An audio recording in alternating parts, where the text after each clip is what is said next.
will share this molecular.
So, no data.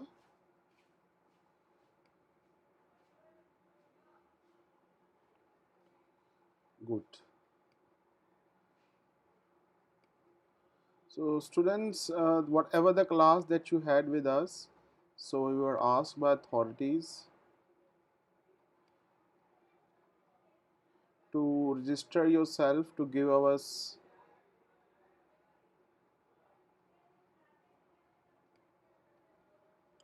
your honest comments on Cura about Edufabrica and send us your screenshot afterwards so that we could be get to know how things are. So just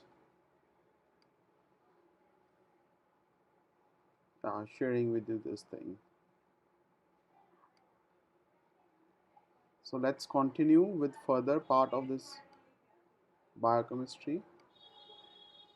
So we have discussed yesterday about basics of your nucleic acids. So according to your oopsie doopsie.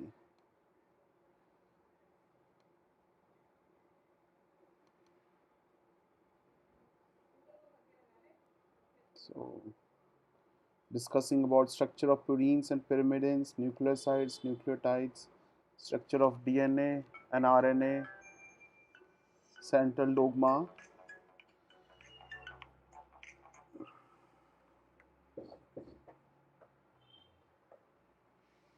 Um,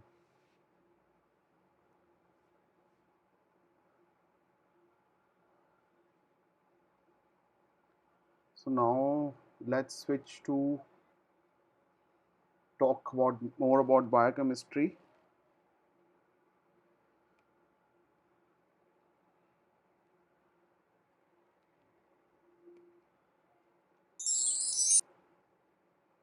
So this is also one of the properties linking monomers. So cell link monomers by process called dehydration of synthesis, that is the removal of water. So if you have two molecules, they want to get joined, they could be joined by the removal of your water. And this will join together two sugar monomers to make a double sugar. Like this one, this remove H from it, and this one from the left hand side remove OH. Yeah, on the left side it's remove OH, on the right hand side it's remove H.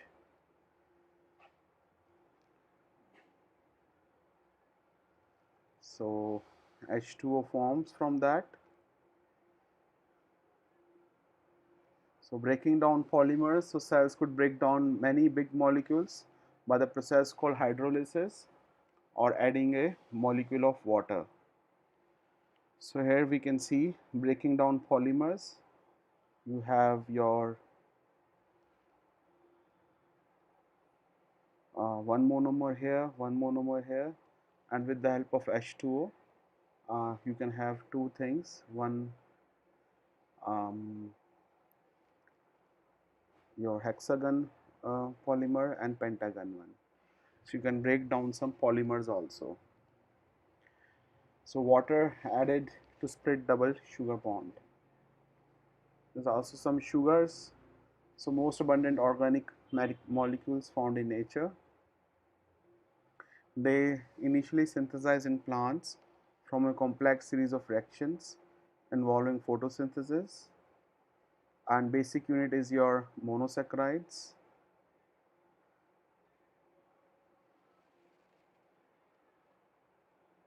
And the functions includes they store energy in the form of starch or glycogen, that is your photosynthesis in plants or in animals and humans, and they provide energy through metabolism pathways and cycles, and they are the source of they supply source of carbon for the synthesis of other compounds,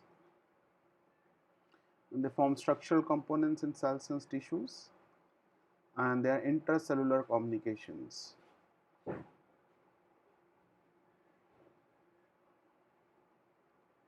So, fatty acids, lipids, um, So are monocarboxylic acids, which contains even number C atoms, and there are two types, that is saturated and unsaturated. The saturated are single bond and unsaturated are double bond, and they are component of several lipid molecules. Example, lipids of triacylglycerol or steroids, fat soluble vitamins, and storage of energy in the form of fat, membrane structures, and insulation. So this is the lipid structures looks like. It has one polar head, and which is hydrophilic, and other side is a non-polar head, which is hydrophobic. And they also help in the synthesis of your hormones.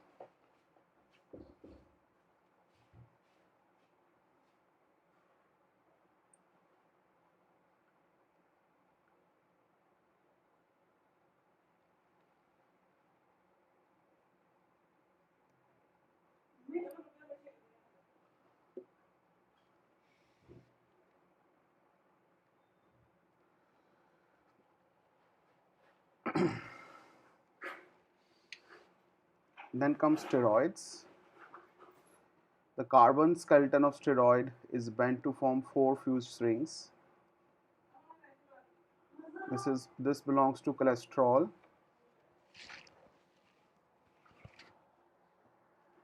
and the cholesterol is the base steroids from which your body produces other steroids, and estrogens and testosterones are also steroids in them. So we having a cholesterol and testosterone.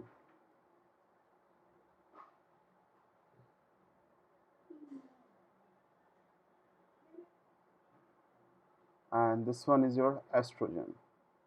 So we are having cholesterol, testosterone, and estrogen together. They make this thing.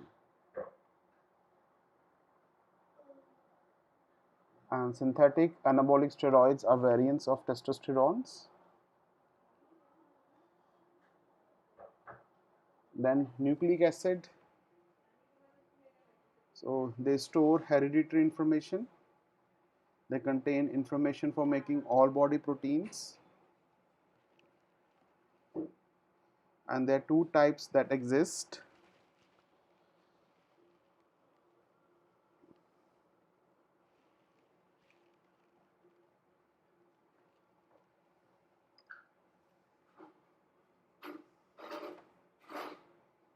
That contains information for making all the body proteins, and two types exist, that is your DNA and RNA.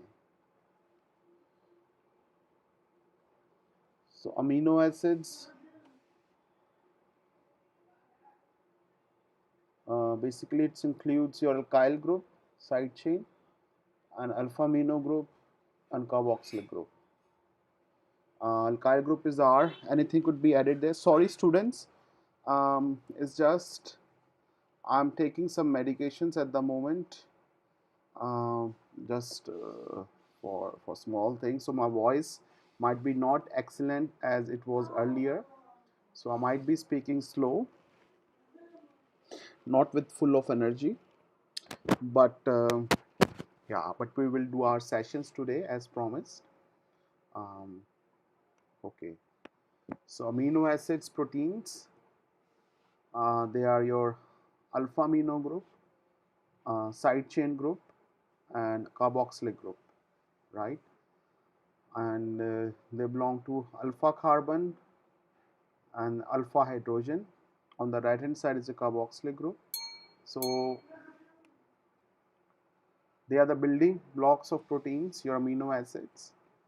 Alkyl group determines the chemical properties of each amino acids and also determine how the protein folds, its biological function, and functions as a transport proteins, structural proteins, enzymes, antibodies, cell receptors.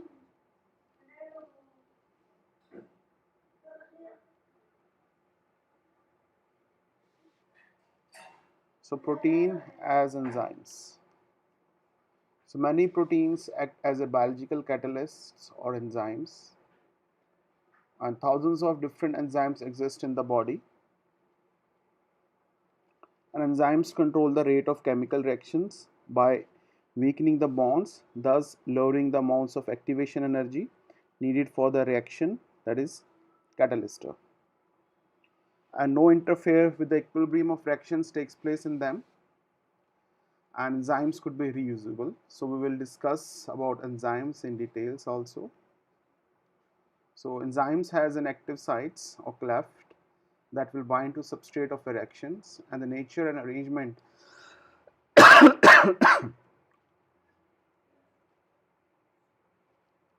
of amino acids in the active sites make it specific for only one type of substrates, which accepts just one enantiomer.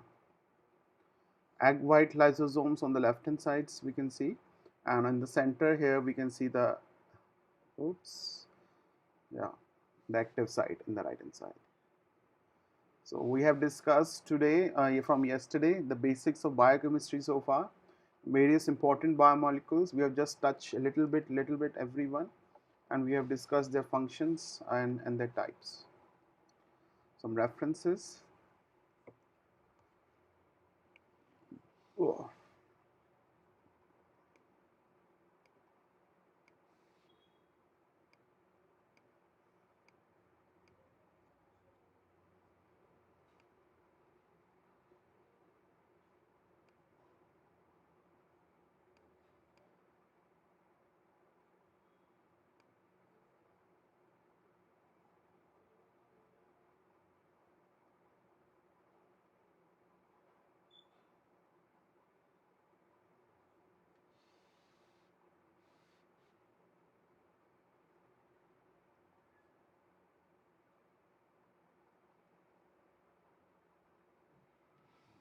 okay.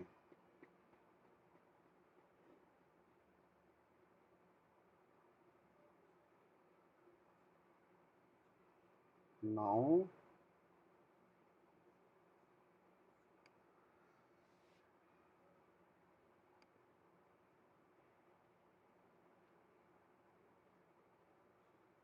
I think I haven't shared this with you. Oh, I already shared yesterday. Good. So now, according to your syllabus, let's touch the part of amino acids.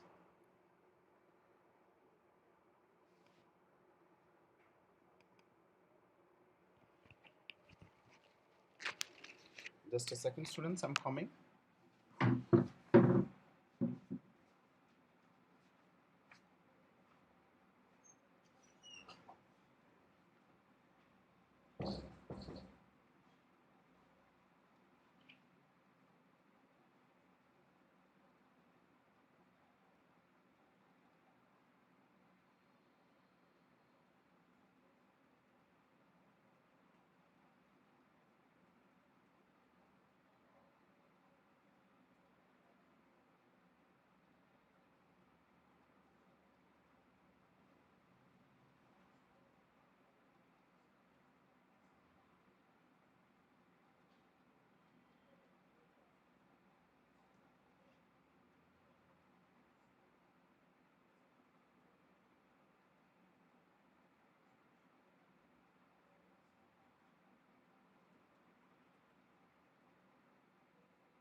Structural classifications of amino acids.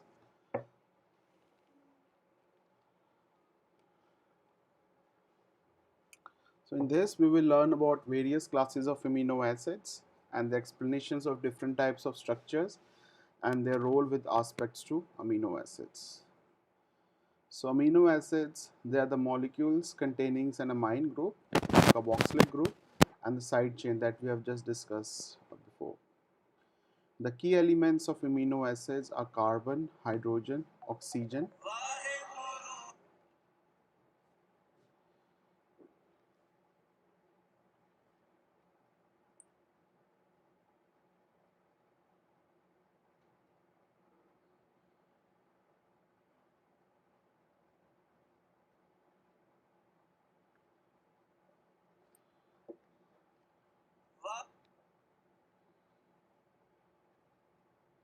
Just a second, students.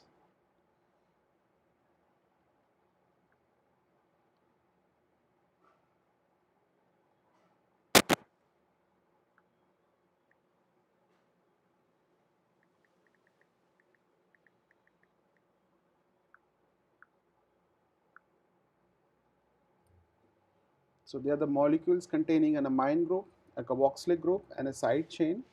And the key elements of amino acids are carbon, hydrogen, oxygen, and nitrogen. So amino acids are the basically structural building units of proteins, other biomolecules, and they are utilized as an energy resource. And there is essential and non-essential amino acids. There are 20 different amino acids that make up all proteins in the human body. And these amino acids are needed to replenish tissue, red blood cells, enzymes, and other substances. And we have around 9 to 12 can be manufactured by the body, non-essential amino acids, and not obtained from the diet. And the remaining 8 to 12 essential amino acids must be obtained from the diet also. Then there is a non-essential essential amino acids. So these are the various categories on the left. On the right is essential amino acid categories. The non-essential categories includes your alanine, asparagine, aspartic acids, arginine, cysteine, glutamine, glycine, glutamic acid, serine, proline, tyrosine. With essentials includes your isoleucine, leucine, lysine, methionine, phenylalanine, threonine, tryptophan, and valine. So into the functional classification, what we can see is the anabolic and catabolic responses and tissue pH regulations. So in that, mainly your glutamic acid, glutamine comes, and in the urea cycle and nitrogen management, mainly your arginine, aspartic acid, asparagine. So they are playing quite important role. So essential amino acids for proteins and energy. These are isoleucine, leucine, valine, threonine, histidine, and lysine. So in the essential amino acids for proteins and energy includes your isoleucine, leucine, valine, threonine, histidine, and lysine. And the sulfur containing amino acids for methylation includes and glutathione are methionine and cysteine because they are containing your sulfur at the end. Beyond that, there are also some neurotransmitters and precursors which play quite important role in our neurological pathways of our brain. So such as phenylalanine, tyrosine, and tryptophan. So they are playing quite essential role. If one of them get mutated, so there could be some really serious neurodegenerative disorders like Alzheimer, Parkinson, all kind of these diseases. Then precursors to heme and nucleotide cell membranes are glycine, serine, and alanine. And for the bone collagen specific amino acids belongs to proline.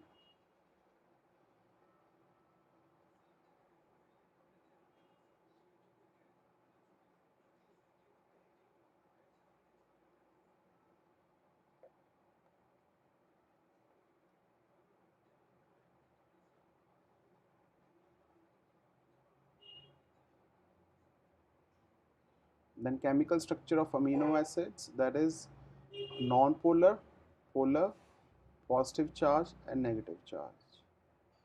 So the non-polar on the yellow part are the one these methyl groups present. Now also some benzene rings. The charged particles are these: lysine, arginine, and histidine. The positive charge, negatively charged are these ones: aspartic and glutamic. And the polar are your serine, threonine, tyrosine, asparagine, and glutamine, having oxygen group present. That's why they are polar. On the other side, others are all your non-polar. So this diagram really nicely summarized your various amino acids in a very specific manner. Then comes what are their uses in human nutrition. So when you take up upon human body from the diet, so we have around 22 standard amino acids that are used to synthesize proteins. Now other biomolecules are oxidized to urea and carbon dioxide as source of energy. And the oxidation pathway that starts with the removal of the amino groups by transminase, the amino group is then fed into the urea cycle, and the other product of transamidation is a keto acids that enters the citric acid cycle. So glucogenic amino acids can also be converted into glucose through gluconeogenesis. Then non-protein functions. So many amino acids are used to synthesize other molecules. For example, tryptophan is a precursor of the neurotransmitter serotonin, and the tyrosine is a precursor of the neurotransmitter dopamine, and glycine is a precursor for the porphyrins such as heme, and the arginine is a precursor of the nitric oxides. Then aspartate, glycine, glutamine are the precursors of the nucleotides.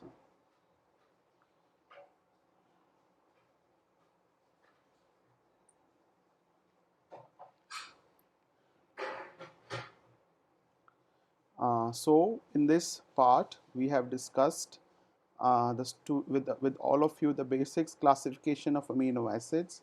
We understood the basic structures, various types. We have understood their medicinal properties also, how can they be essential to us, and we have discussed its various types in detailed manner. So that's it from this perspective in the classifications of amino acids.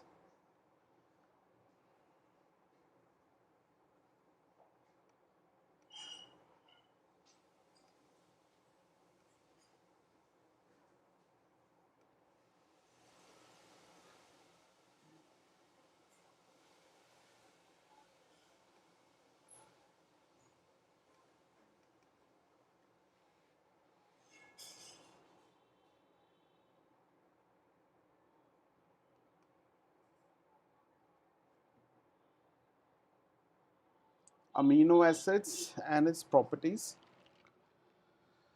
So we will discuss a little bit of the optical properties, acid bridge properties, physical properties, and the importance and functional role of various amino acids. So amino acids, as we know, they are the building blocks of proteins, having this amine and methyl amino group and carboxylic group present on the side chain, which is common to all alpha amino acids of proteins. So they could be act as a acid or base, and that's why they're also called as zwitterions or dipolar ions. So as amino acids contains ionizable groups, so they can act as an acid and base in a solutions depending on the pH of the solution. So due to this nature of amino acids, they are called as zwitterions or dipolar ions. They do not have any charge but behave as acid or base depending upon the pH changes in the solution. And the biological importance of amino acids, that there are around 200 different amino acids that are occurring in the nature, but only 1/10 of these occurs in proteins. The biological functions performed by them are building blocks of peptides and proteins. So as a precursor, many biological important molecules are derivatives of amino acids. For example, tyrosine is a precursor of the hormone thyroxine and the skin pigment melanin, and tyrosine is a precursor of a compound abbreviated as a DOPA. So it acts as a neurotransmitter, that is transmission of impulses in the nervous system, And tryptophan is the precursor of a vitamin named nicotinic acid, and the sources of sulfur derived from the sulfur containing amino acids. And amino acids are involved in many metabolic pathways such as gluconeogenesis, where it is involved in the glucose synthesis. And the physical properties of amino acids are mainly your water soluble, which is explained by its polarity and presence of charged groups, and they are soluble thus in polar solvents and not soluble in the non-polar solvents, and they have very high melting point and high energy needed to break the ionic forces maintaining the crystal lattice. And the amino acids are colorless crystalline substance soluble in water, and their melting point is above 200 degrees Celsius. So the optical activity, it is exhibited that all amino acids except uh, for glycine, as it does not have any asymmetric carbon atom, so they could be dextrorotatory positive and levorotatory negative isomers, which has the ability to rotate the plane in the polarized lies to the right, and if it is negative then to the left. So both isomers could be rotate the plane of your polarized light by the same magnitude but in the opposite directions, dextrorotatory positive and levorotatory negative. Further, acid-base properties of amino acids, we can see that all amino acids contain at least two ionizable group, two also alpha amino group and alpha carboxylic group, and some could also contain acidic or basic group in their side chains, which have a different behaviors of amino acids. Based on that, they could act as an acid or base.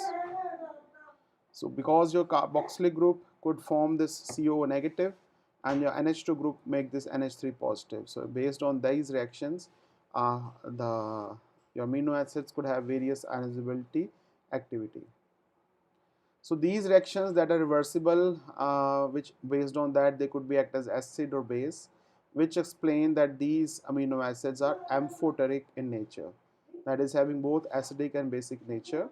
So all neutral amino acids that are present in the zwitter forms at physiological pH around 7.4, the carboxylic group will be the unprotonated and the amino group will be the protonated. So there is unprotonated and protonated group and all zwitter ions forms in it. So amino acids can be present in two centrifugal configurations, that is L isomer and D isomer, which are mirror images, which differ in the arrangement of chemical groups around the alpha carbon atom.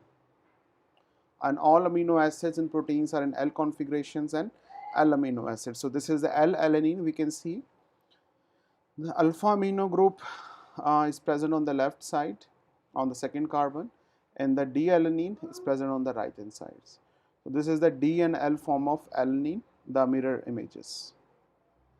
So chemical properties of amino acids, they include reactions due to the amino group, Nin-hydrin reaction, which is a powerful oxidizing agent that decarboxylate the amino acids yielding carbon dioxides, ammonia, aldehyde. The reduced Nin-hydrin reacts with the liberated ammonia to form purple color complex called Riemann purple.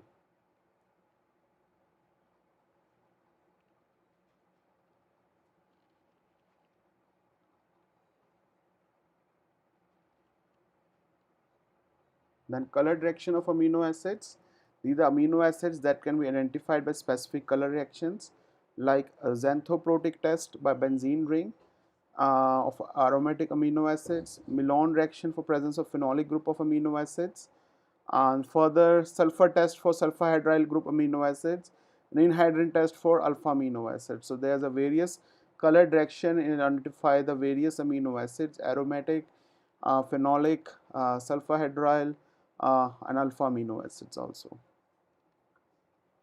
So some reactions due to carboxylic group that happen mainly.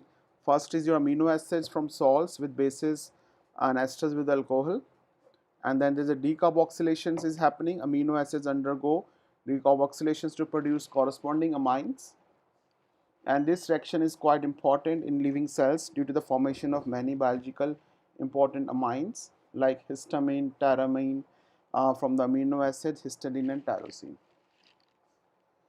So we have understood the basic building blocks of amino acids and understand the physical and chemical properties of amino acids in order to understand their various metabolism.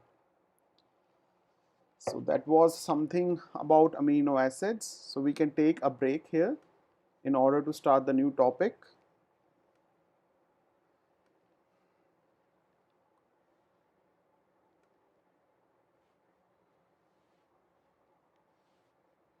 Good evening, bache. Good evening. Let's take a 10 minutes break here. It's 45:46. We meet at 20:55.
Okay, welcome back.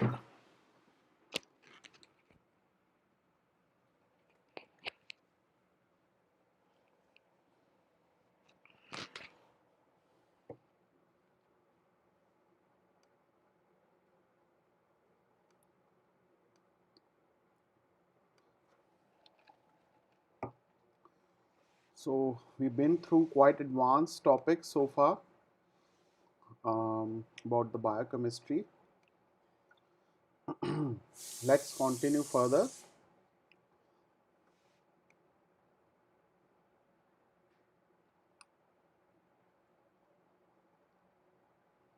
So we are discussed about introduction to essential and non-essential amino acids, structural organizations of proteins, physical. This we have to discuss further. Proteins. We have just discussed about various types of amino acids. Now I will take you to the part of your DNA isolation and PCR.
So how we isolate DNA and purify that part? So DNA can be isolated from any nucleated cell or any giant anions in a solution. So sources of DNA could be your blood, buccal cells, culture cells, bacteria, biopsies, and forensic samples, that is your blood, body fluids, hair follicles, bone and teeth roots. And further in the DNA isolation, Uh, it's a routine in which we collect DNA from the subsequent molecular analysis, and there are three basic steps that are included in the DNA extraction. That is cell disruption. This is commonly achieved by grinding or sonicating the sample, and then we remove the membrane lipids by adding detergent. Then isolation of DNA, removing proteins by adding a protease. Then precipitating the DNA, usually the ice cold ethanol or isopropanol is used. Since DNA is insoluble in these alcohols, it will aggregate together, giving a pellet upon centrifugation, and this step also removes alcohol soluble salt. The basic rules that includes is, first we lyse the cells, if it is red blood cells, with gentle detergent such as Triton X100, and then we wash cells with hemoglobin, which inhibits reaction enzymes, and TAQ polymerase. So work on ice to slow down enzymatic processes, which wears gloves to protect your samples from you. Then autoclave other solutions and store in the fridge and your all pellets and supernatants until you have the DNA that you are looking for. Then getting to the DNA, it's possible with the help of cells, that lies all cells in the presence of NaCl, that DNA is stabilized and remains as a double helix structure. And EDTA, which chelates magnesium ions and is a cofactor of DNAs, which chews up your DNA rapidly. Then anionic detergent SDS, which disrupts the lipids layers, helps to dissolve membranes and bind positive charges to the chromosomal proteins. Whereas a protease is to remove excess protein present inside, and we need to elevate the temperature to 50 degrees Celsius for the degradation of DNAs for 4 to 24 hours. Then to get rid of any protein, you can make an organic solvent, phenol to chloroform 24:1, and protein at the interference after the centrifugation with 10,000 rpm at 10 degrees Celsius for 10 minutes. So in order to precipitate the DNA, you add 2.5 to 3 volume of ice cold 95% ethanol to the DNA and leave at minus 20 degrees Celsius overnight. Then we centrifuge samples at 10,000 rpm, 10 minutes for 4 degrees Celsius. Then you wash your DNA pellet to remove excess salts in 70% of ethanol and air dry it. Then you resuspend in sterile distilled water, that is pH 7.4, and you store at 4 degrees Celsius or frozen at minus 20 degrees Celsius on the long term. Then quantifying the DNA. You can quantify the DNA by using the formula. DNA concentration is microgram per ml with the optical density of 260 multiplied by 100 multiplied by 50 microgram per ml divided by 1000. And nucleic acids have a peak absorbance in the ultraviolet range at about 260 nanometer.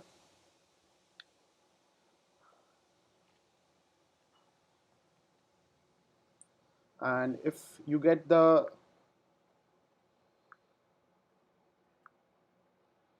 units for double stranded DNA, just a second.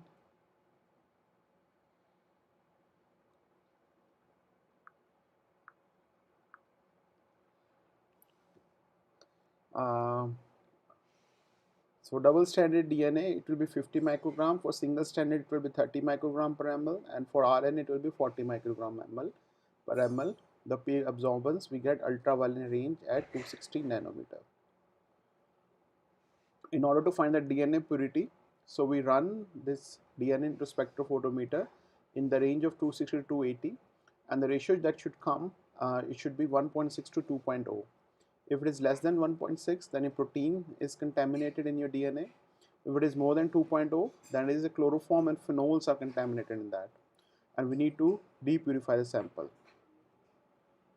So in summary, you take your sample DNA, lyse the cells, add detergent, enzyme in the salt buffer, then removal of cellular proteins, precipitations of nucleic acids with ethanol, and quantitations and purity measurements of the DNA.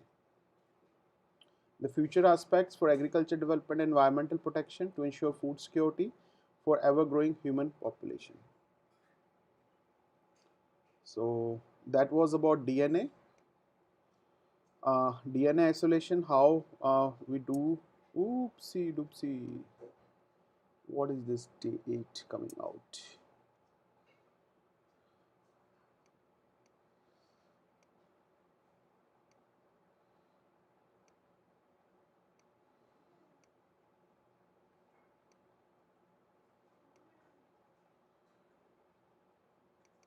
Second is a little bit I will discuss about PCR here. That is, as we might be aware of, which is a technique that takes place sequence of DNA of small elements and amplify for further testing. Some short history of PCR was discovered by Carey Mullis in 1983, and the recent in 89 Taq polymerase was discovered, which was called molecule of the year. Its purpose is actually to have, with the help of enzymatic method and cycling conditions, um, to produce a big molecule, like to have lot of um, million samples from that. So in denaturations, we have a temperature of 92 to 94 degrees Celsius in the first step in order to make your double stranded RNA into single stranded. Then annealing, we have this forward and reverse primer for the temperature from 50 to 70 degrees Celsius depending upon your melting temperature of expected duplex. So primers bind to the complementary sequence.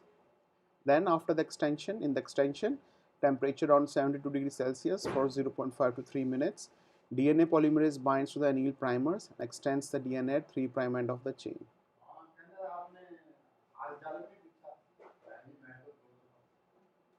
Then products of extension. Overall, we can see with the one DNA copy, we can have millions copy after the PCR. The chemical components that are required are magnesium chloride, buffer, DNTPs, primers, DNA polymerase, target DNA. So basic requirements that we should know the DNA sequence that we want to target. The primer should be around 20 to 30 base pairs.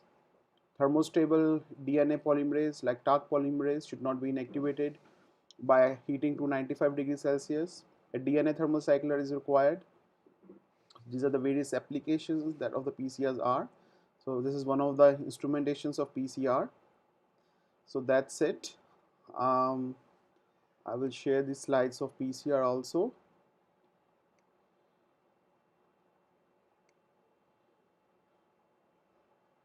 So the one for the DNA isolation, you can watch them in the end of this basics of molecular biology. They are present there. Okay. So now let's go to the virtual workshop of it.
Tips and pipetters on the left, racks and samples are in the middle, and the discard bucket is on the right.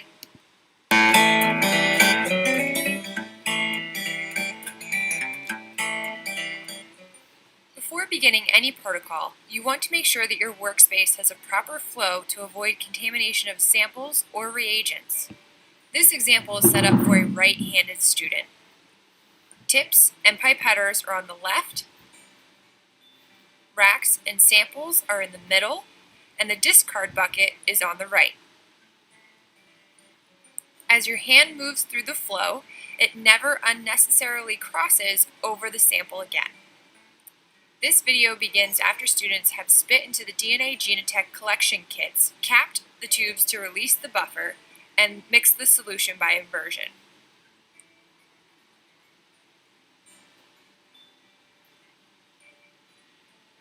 At this point, sample tubes should not be labeled to preserve student anonymity during the genotyping process. Using the P1000 micropipetter, 500 microliters is transferred from each spit collection tube into a new microcentrifuge tube.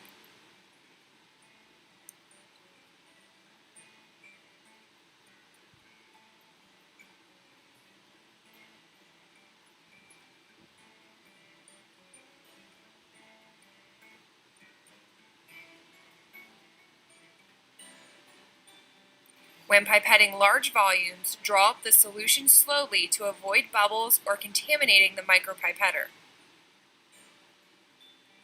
Once the solution is transferred, close the spit tube lid and cap the sample. Repeat this process for all remaining samples.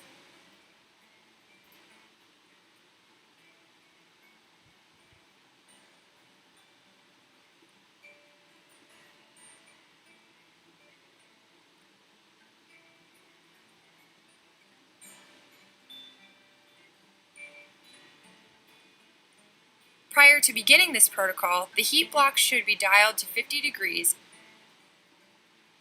and turned on by flipping the switch. If it's heating, the light will glow red.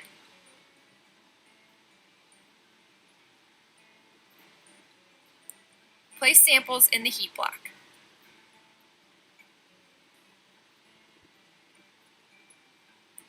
This incubation must proceed for at least 90 minutes, but can also be left overnight. Tubes containing 20 microliters of DNA Genotech's proprietary purifying solution, Prep It, will be provided.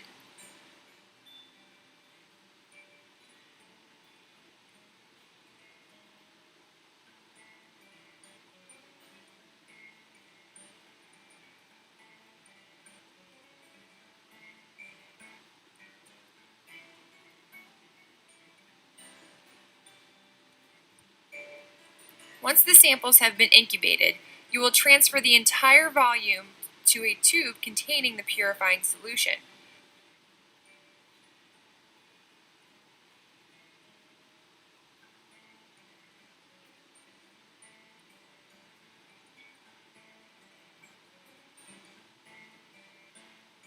You may notice that the solution in the tube becomes cloudy. This is normal.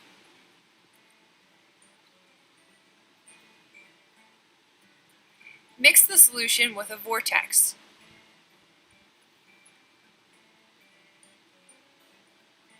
To turn on the vortex, press the switch down to touch and turn the knob clockwise to ensure maximum speed. Hold one tube at a time and press the top of the black pad to initiate vibration.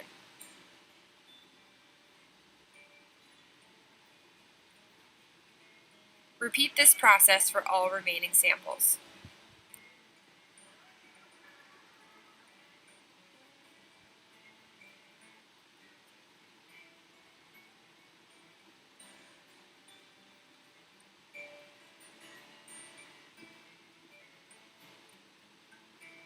Embed all samples in ice for 10 minutes.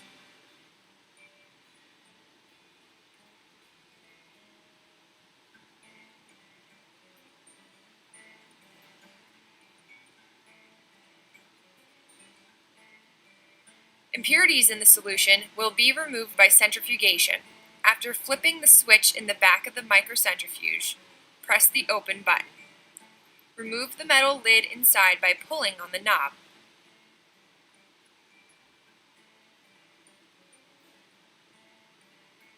Make sure that the tubes are labeled either with letters or numbers before loading them into the centrifuge. Load samples with hinges facing outward.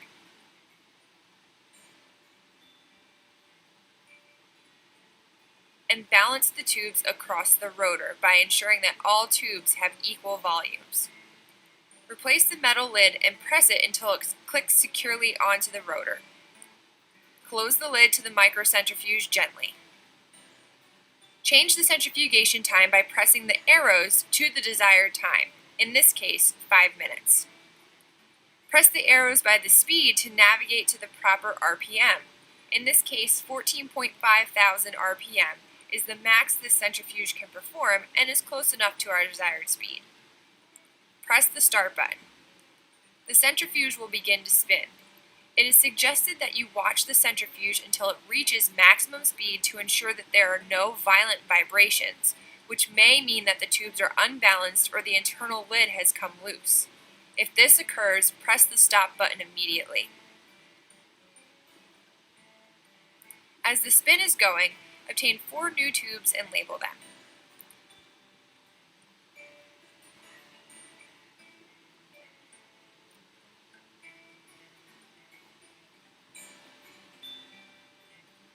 When the spin is complete, the lid to the centrifuge will pop open.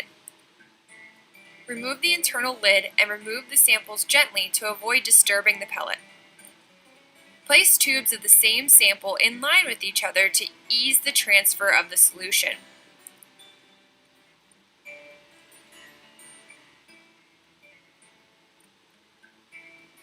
After centrifugation, you should be able to see a white pellet that has collected on the bottom part of the tube on the side of the hinge. This pellet contains the impurities in the solution. The DNA is in the supername. Using the P1000, transfer 400 microliters of supername, which contains the DNA, to the new tube.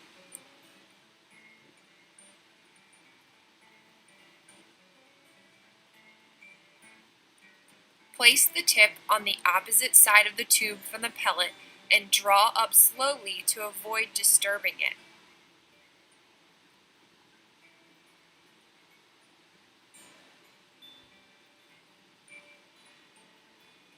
Repeat this process for the remaining samples.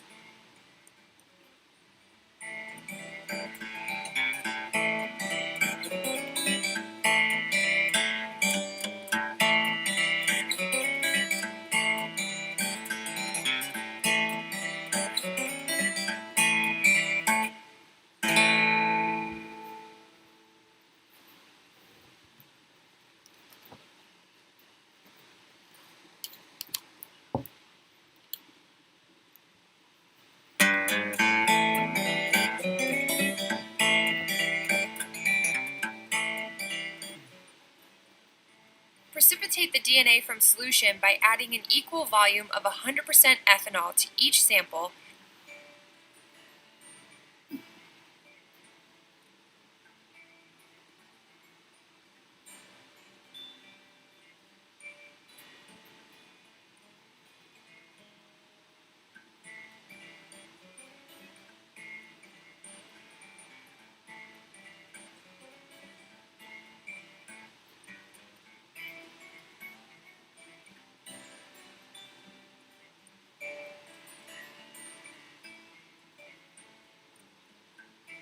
and mix by inversion 10 times.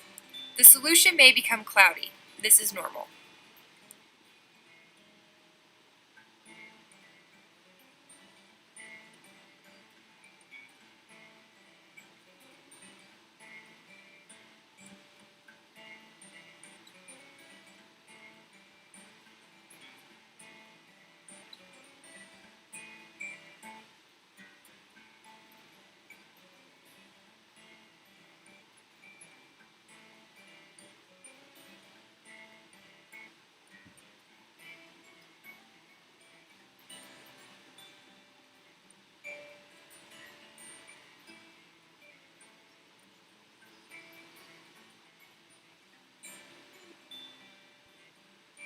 After incubating at room temperature for 5 minutes, place the samples in the microcentrifuge with the hinges facing outward.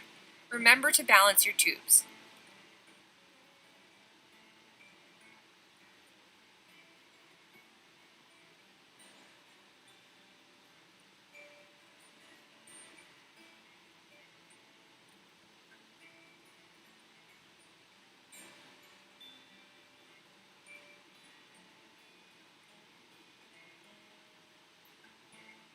Spin the samples for 2 minutes.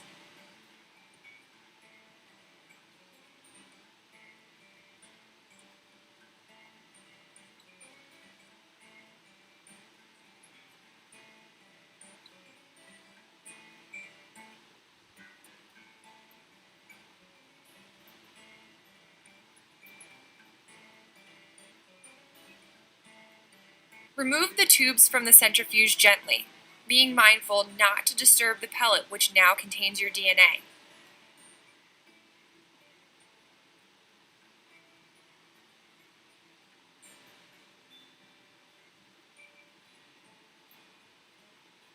Visually inspect for a pellet at the bottom of the tube on the side of the hinge.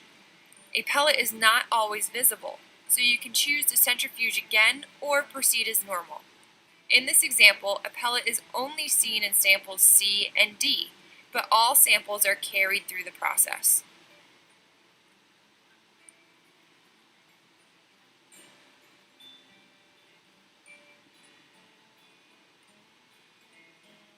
Using a P1000, slowly remove and discard approximately 800 microliters of supernatant.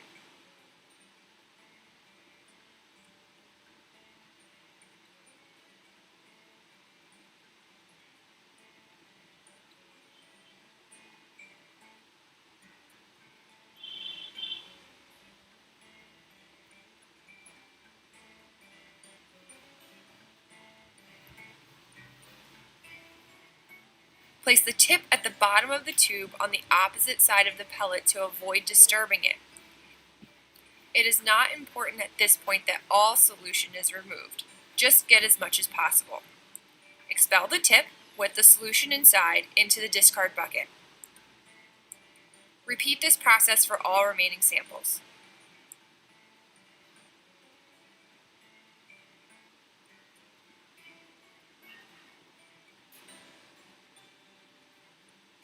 Visually inspect the tube to see if this pellet is still present. If it has gone missing, make a note of that.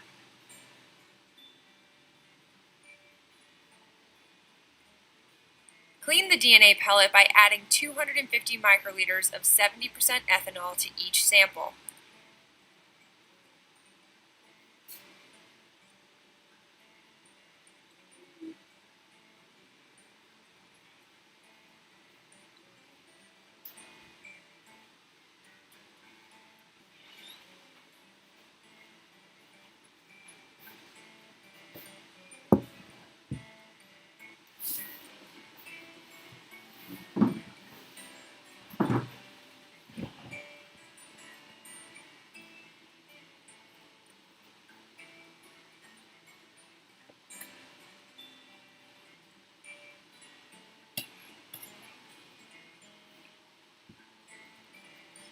Do not mix the solution, as it is imperative that the pellet is not disturbed.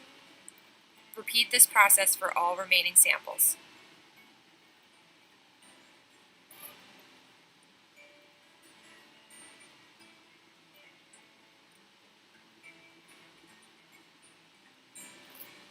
Place the samples in the centrifuge, being mindful of balance, and spin for 2 minutes.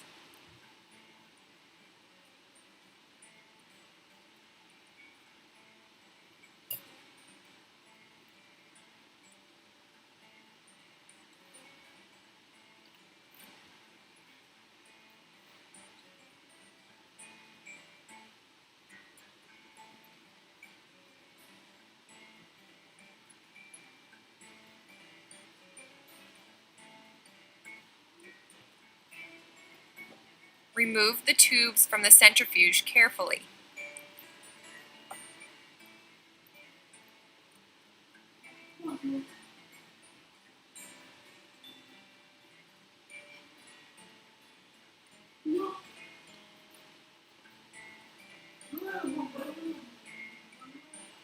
In this step, the pellet still contains the DNA, and it is important to remove as much supernatant as possible without disturbing the pellet. So remove and discard the supernatant using the P200 for precision. This will take 2 or more draws.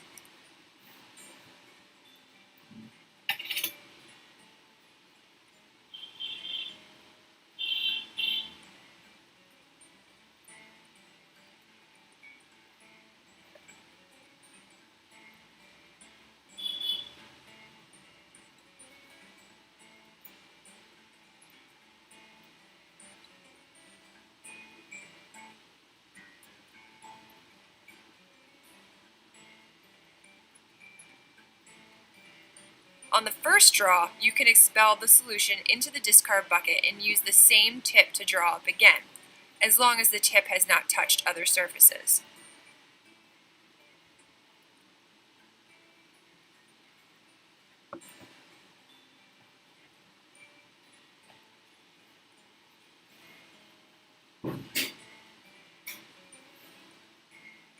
Repeat this process for the remaining samples.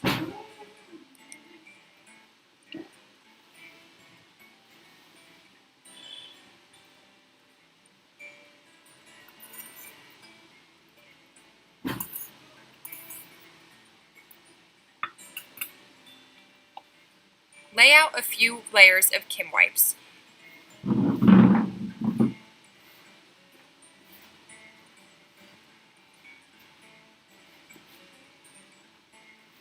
Open the tube and knock it onto the Kim wipe to remove any large volumes of solution still remaining.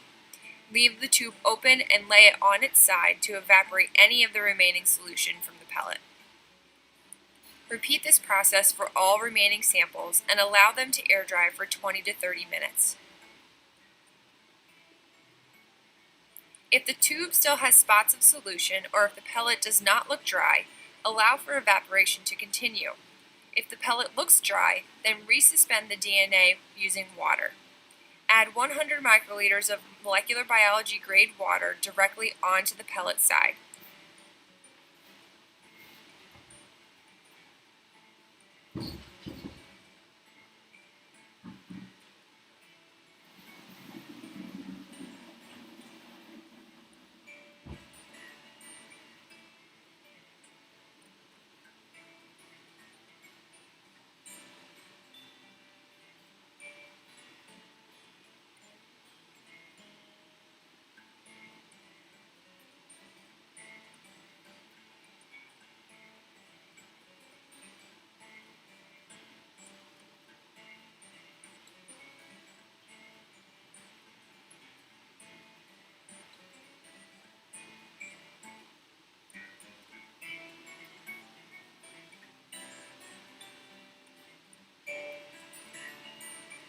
Cap the tube and mix by vortexing for a few minutes.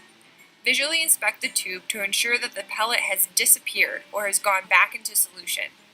If it has not, then continue to vortex or allow the tube to sit at room temperature before proceeding to subsequent steps.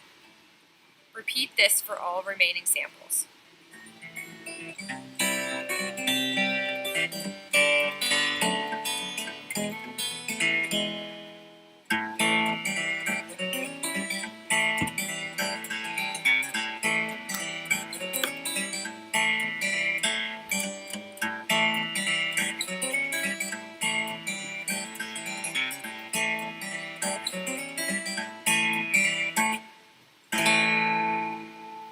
that was the protocol for DNA isolation. Now let's check the protocol for PCR.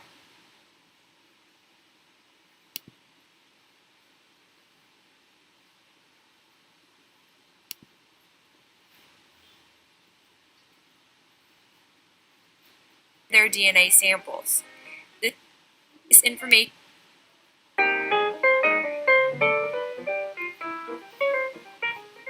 Before beginning this protocol, students must fill out the worksheet provided on the last page of this document.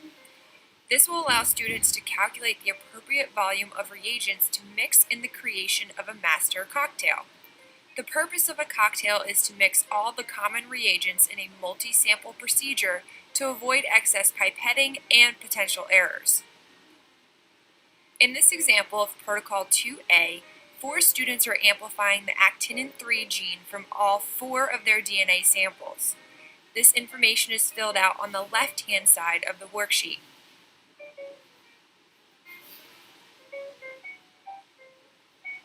On the right-hand side, students use the equations to determine the number of tubes needed and the multiplier for reagent volumes.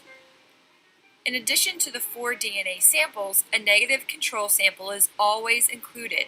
Therefore, 5 tubes are needed for the PCR reaction. In the creation of the cocktail, pipetting error is accounted for by adding another sample. Therefore, the multiplier for this group is 6.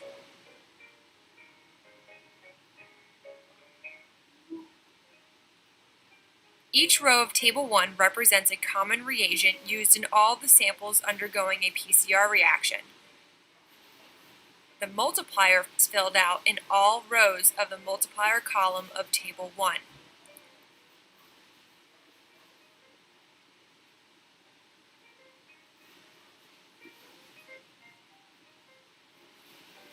Moving across each row, the volume indicated per reaction is multiplied by the multiplier.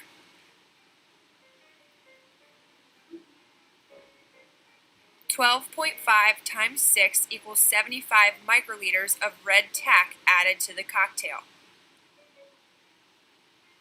11.5 times 6 equals 69 microliters of water added to the cocktail. 0.5 times 6 equals 3 microliters of each of the forward and reverse primer added to the cocktail. Finally, the sum of these volumes should be equal to the product of the final row. 75 plus 69 plus 3 plus 3 equals 150 microliters of total volume in the cocktail.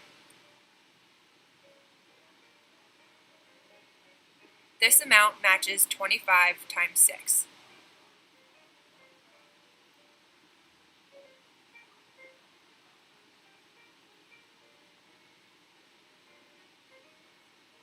Table 2 is used as a guide for labeling of the PCR samples. As indicated by the equations, this group will be using 5 tubes. The class must collectively number the PCR samples to not confuse samples amongst the groups.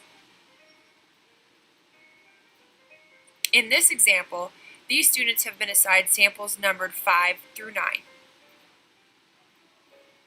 The sample names are filled out in the second column, and the primers used for each sample are filled out in the last 2 columns.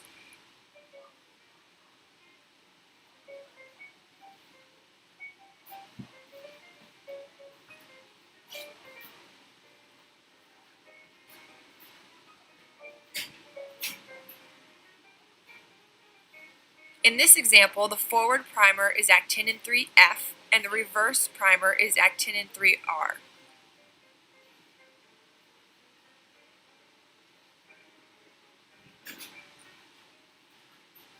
The same primers are used for all samples.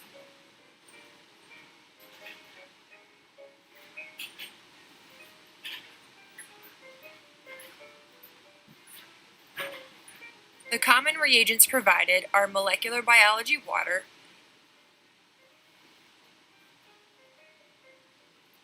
a forward primer, which you should be sure to check for the marking of PCR to ensure that you are using the appropriate concentration.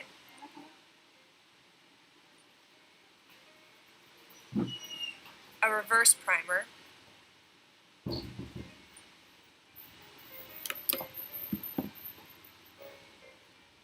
and red tack ready mix.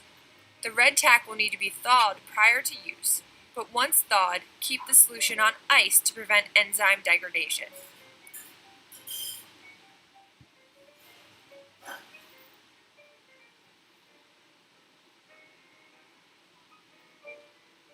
Next, prepare the cocktail by using the volumes and reagents indicated on the worksheet. Obtain a new tube and label it as the cocktail.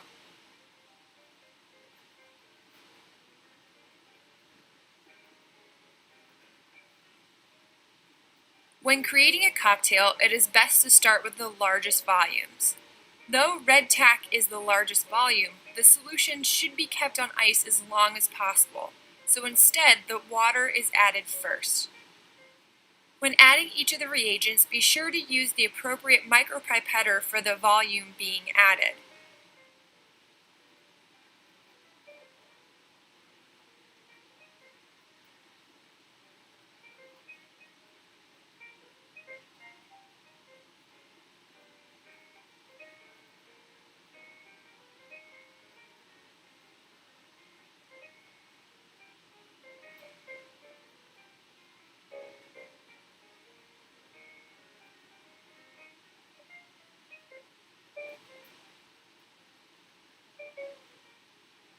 Next, the primers are added.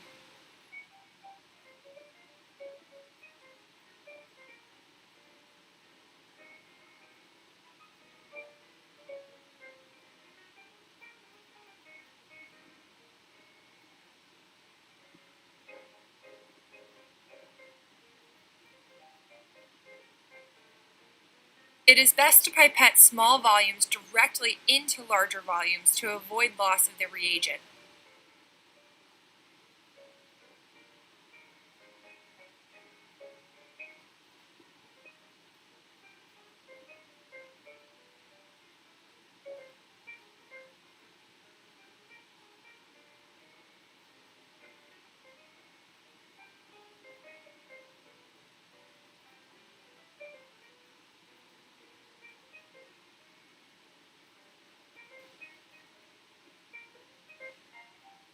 Finally, add the red tack and immediately return the stock to ice.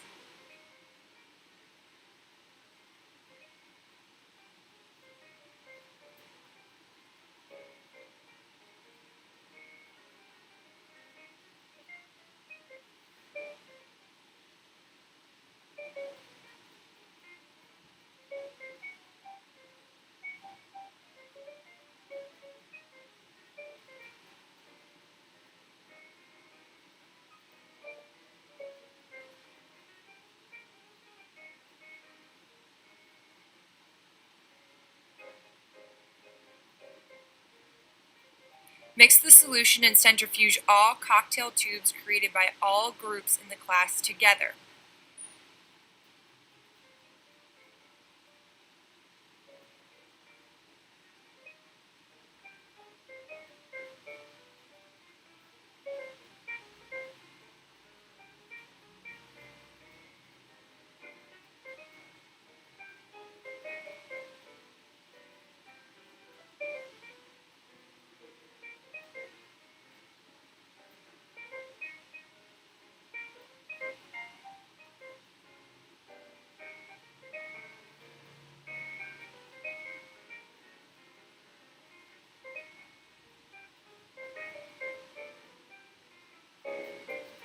Press and hold the short button to do a brief spin.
collected cocktail solution will be split amongst the 5 tubes in this example.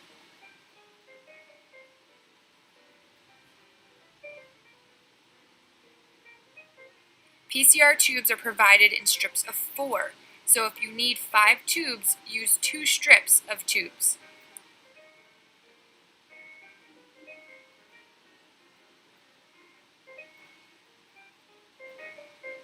In this case, to amplify actinin 3, 24 microliters of cocktail solution is added to each of the 5 tubes.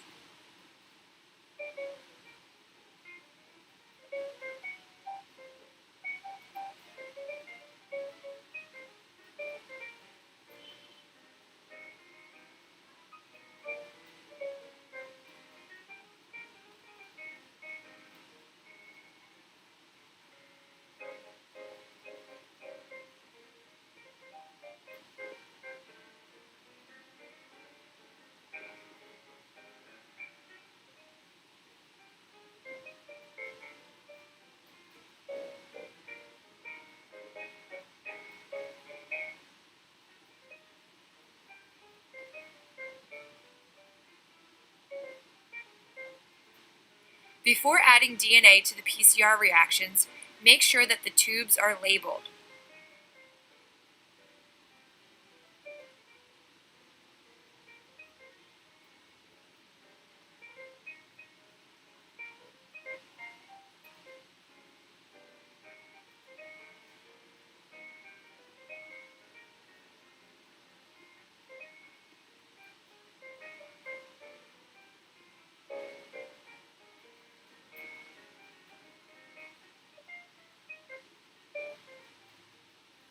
Make sure all DNA samples are mixed before transferring the solution.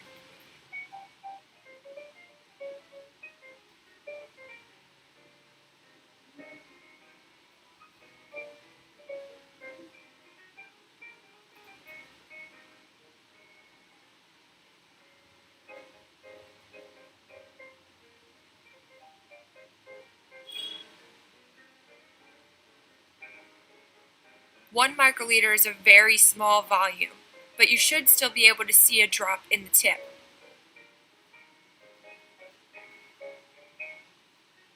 Put the tip all the way into the bottom of the tube and pump up and down on the plunger before expelling to the second stop. This helps to ensure that the 1 microliter of DNA has been expelled into the reaction.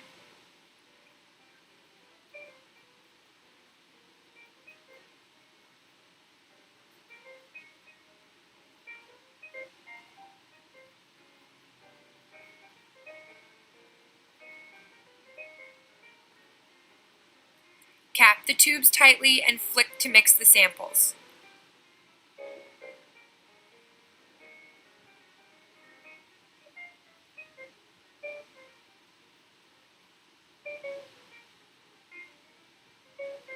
Use the mini microcentrifuge with the 8-tube strip head to collect the solution at the bottom of the tube. It is good practice to always mix and collect solutions before every step, especially if the solutions have been sitting for a while.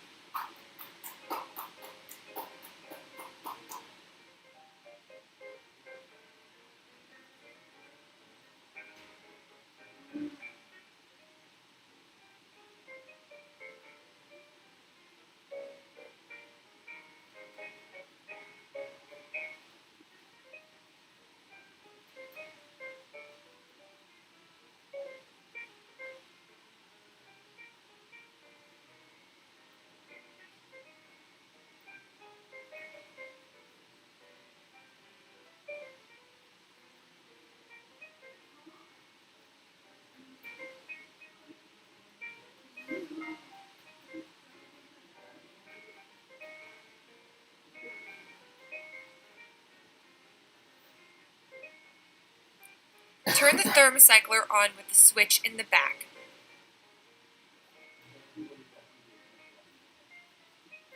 Place the tubes in the thermocycler by pressing the metal latch and lifting up on the lid.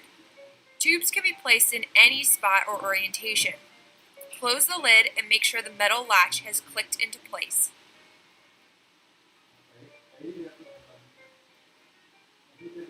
Heat cycling programs have already been programmed into the thermocycler, so all you need to do is run them by pressing the Proceed button.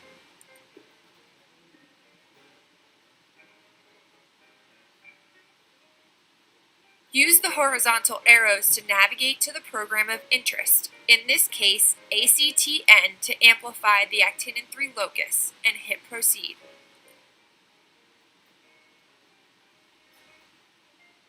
The heated lid should be enabled by hitting Proceed to prevent extreme condensation at the top of the tube.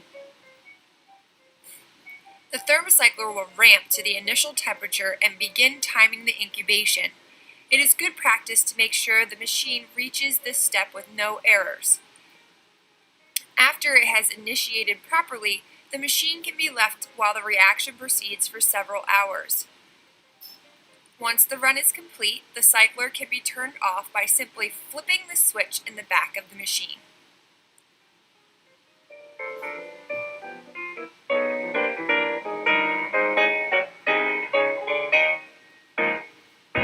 So that was about DNA isolation and PCR.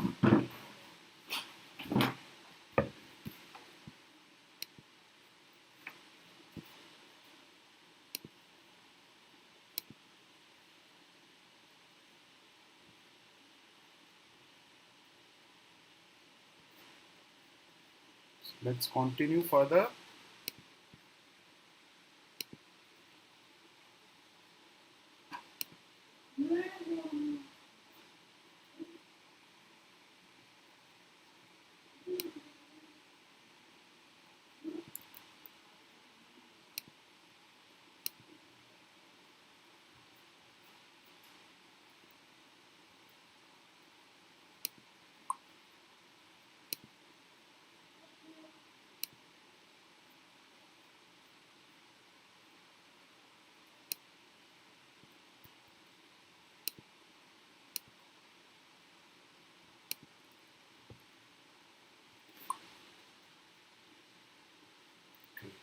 So we have discussed about the two parts of a virtual workshop. The electroforces we will do tomorrow, not today.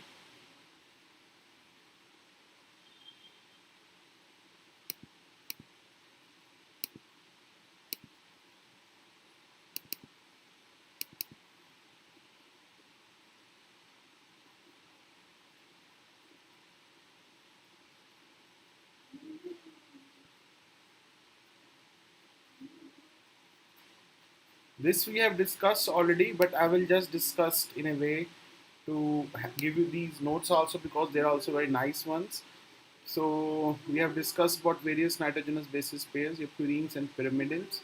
So these are pyrimidines with the five and six membered ring, and pyrimidines are only six membered rings. So purines includes your adenine and guanine, and pyrimidines includes your cytosine, thymine, and uracil. Sugars bond looks like this: 1, 2, 3, 4, 5, and difference between ribose and deoxy is the second carbon atom, hydroxyl group lacks it.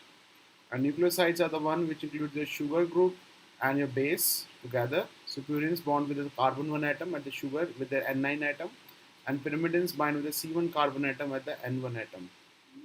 So nucleosides, so you have a sugar and nitrogenous base pair, and they make together an glycosidic linkage. Then phosphate groups includes mono, di, or triphosphates. And phosphates can be bonded to either C3 or C5 atoms of the sugar.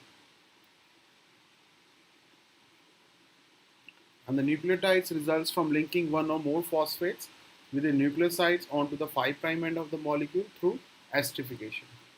So you have adenosine monophosphate, that is your ribonucleotide, and deoxythymidine monophosphate. And your RNA is a polymer, and DNA is a polymer of ribonucleotides. DNA is a polymer of deoxyribonucleotides. Both are deoxyribonucleotides contains adenine, guanine, and cytosine, and the ribonucleotides contain uracil, whereas deoxyribonucleotides contain thymine. Further, nucleotides are the monomers of the for nucleic acids polymers, and they could be their important energy carriers and important components of the coenzymes FAD, NAD plus, and coenzyme. So naming conventions includes nucleosides, purine nucleosides, and in sign, pyrimidine nucleosides in dine.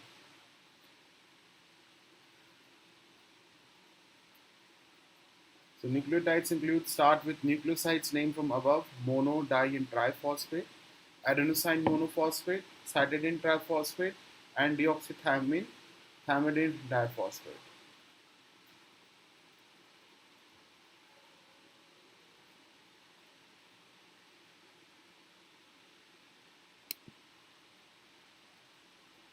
So a little bit about nucleotides. So I think we can stop it here. We can take your queries.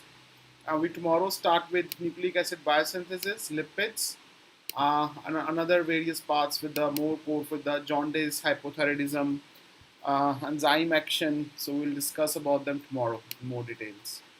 So for today, we did quite enough.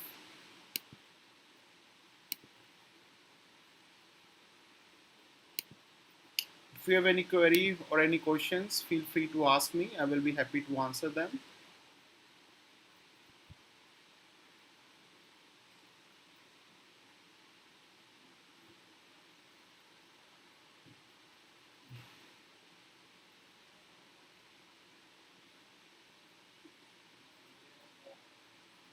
If you have no further questions, I would say we are done for today.